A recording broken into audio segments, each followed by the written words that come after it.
what my worst films was of 2022. So now let's go to the best. These ones might actually shock you, but I actually liked these movies. Um, yeah, I forgot to mention them with the worst films as well was Halloween Kills, which I thought was, or Ends, which I thought was just terrible as well. So to put that in out there for you. But anyway, enough about the worst films. Like I said, let's dive into the best films I've seen of this year. No particular order. Don't worry, Darling. I actually liked that movie. I'm not gonna lie. I think the reason why I liked Don't Worry, Darling was mainly because of the twists and turns of this movie, and you didn't know what was gonna happen, and you kind of were like, okay, what's gonna happen? Like how, like where is this going? Like where is it heading? And then when it came to the twist, I was like, oh my god, this is like the cleverest twist I've seen since God knows when. But yeah, it's a very good movie. If you're a fan of Harry Styles or Florence Pugh or Chris Pine, you probably get a kick out of it. I thought it was good. Elvis. Okay. This one for me is a mixed bag. I'm not gonna lie. Um, yeah, Austin Butler, he was amazing as Elvis. You know, he really nailed it. He kind of became this method actor after this film came out. He was brilliant as Elvis. Tom Hanks, on the other hand, was kind of it's kind of a hit and miss. I thought it was his worst film in my honest opinion. But yeah, overall I did enjoy the movie. Um, yeah, the music was good. I mean, the cinematography is good as well. It was by Baz Luhrmann, the guy from Moulin Rouge and Romeo and Juliet. But yeah, if you can get past the first act, there is a very good movie in there. So yeah, that's that one. Okay, this one's going to be a bit of a shocker. But I actually liked Orphan First Kill, which is a sequel to Orphan, which had like Isabella Fuhrman, and this time she's joined by Julia Stiles, where she poses this girl who is supposedly missing, but is she missing at all? Again, with Don't Worry, Darling, there's a lot of twists, a lot of turns, and I didn't even expect them at all. I thought they were I thought it was a very, very clever twist. To Orphan, the first one. So yeah, if you liked Orphan, the first movie, you probably like this one as well. So yeah, Marry Me. Yeah. This movie was actually a surprise. Maybe it's because I'm a fan of Jennifer Lopez, but I actually liked the movie. Um, yeah, is it original? No, it's not, but I still liked it. You know, I liked the chemistry between Jennifer and Owen, and the music was nice. The story's predictable, but I still enjoyed it. So yeah, that project. This one had like a big reunion with 30 on 30 stars Jennifer Garner and Mark Ruffalo, and that was like the main reason why I wanted to watch this movie because I loved 30 on 30. And every time I watch that movie now, I'm like, okay, this is literally a continuation of 30 on 30. And it actually kind of is, in a way. It's like a time travel movie with Ryan Reynolds playing this guy who meets his 11-year-old self, or 13-year-old self, 13-year-old self.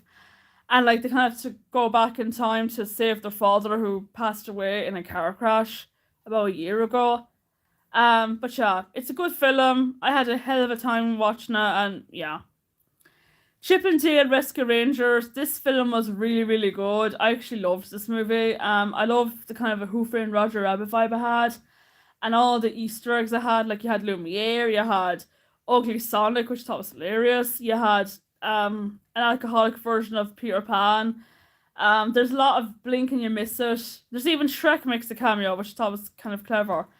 So yeah, anything's possible. This movie is the directorial debut for Billy Porter, and it's about this guy who falls in love with a girl who's actually transgender.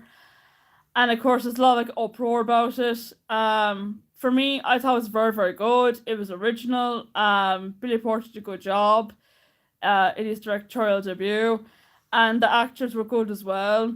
And yeah, I really, really loved it. Disenchanted. Yes, this movie made my list. It had to make my list. Yeah, this movie is of course, the sequel to the 2007 film Enchanted, which had like Amy Adams, Patrick Dempsey, James Marsden, Dina Menzel. They're all back in this movie, and joining them is Gabriella Baldacchino, who plays Morgan in her teen form. Maya Rudolph, who plays like Malvina Monroe. Colton Stewart, who was in Sneakerella. He's in this movie as Tessa Monroe. Jamie Mayes from the Smurfs 1 and 2. Who else? Yvette Nicole Brown's in this. And of course, everyone's favorite Disney legend himself, because he's in every Disney movie now, Alan Tudyk. This one's about Giselle and Robert, who are now married for 10 years, and they decide to move to Monroeville, which is like the perfect fairy tale getaway. But of course, it comes at a price, because Giselle wishes for the fairy tale life again, and it backfires, and she becomes this evil queen. Evil queen slash stepmother. And she has until midnight to fix everything. So will Morgan be the one to save the day? Well, you have to find out. Yeah, this film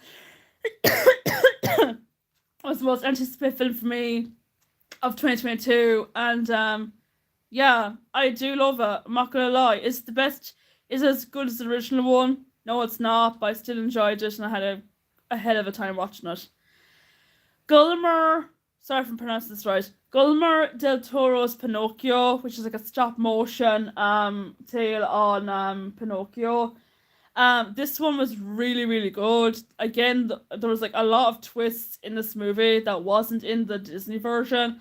So don't go expecting to see a beat by beat of the Disney version, because it's not there.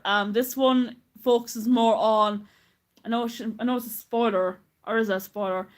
This one focuses more on Geppetto, who had a son from a previous relationship, and he passes away during a bombing. And of course, he creates this puppet out of like to resemble out of wood, sorry, to resemble his late son. I think his late son's name is Caro or something. And of course, Pinocchio, like, kind of, he helps Geppetto into believing that he's a real boy, and he sets off on this adventure to become a real boy. It also has, I was going to say Luke Evans. No, he was the other one. Who was this movie at all? David Bradley is in it, the guy from Harry Potter. You have Ewan McGregor, Kate Blanchett, Christoph Waltz, by the way, is in this movie, and there's this guy as well. I forget the guy's name, playing Pinocchio, and that guy from Stranger Things, Finn Woodhard or something.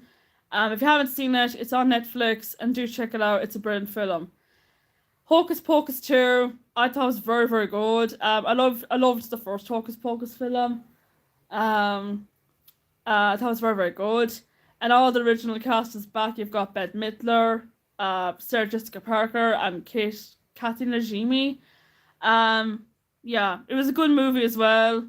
If you loved the first movie, you pretty much get a kick out of this one. So yeah, The Batman. This one was a real surprise for me. The reason why it's higher on my list is solely because of the makeup effects on Colin Farrell. I mean, I didn't even know the guy in the movie at all. Robert Pattinson was really, really good as Batman. I'd love to see more of him in the near future. Who knows? And Zoe Kravitz was Catwoman, and she was good as well. So yeah. And my number one movie that I thought was the best film of 2022, and it was a real surprise, was Turning Red. Which had like, I only saw this movie once actually this year, and I'm planning to see it again before 2023. If not, I can watch it in 2023 again. Yeah, this one is about like this young teenager called, is it Mel or Mal? Mel? I'm gonna say Mel. And she's like a teenager, and she's starting her, I know she was saying this, periods. Yeah, her periods. And every time she gets like she shows emotions, she transforms into this red panda, which represents puberty, which I thought was very, very clever, by the way. It also has Sandra Oh in it as well, and the music is done by Billie Eilish and her brother Phineas O'Connell. He's like part of a boy band with Josh Levi, who was in what that thing? He was in America's Got Talent one time. He was a really good singer.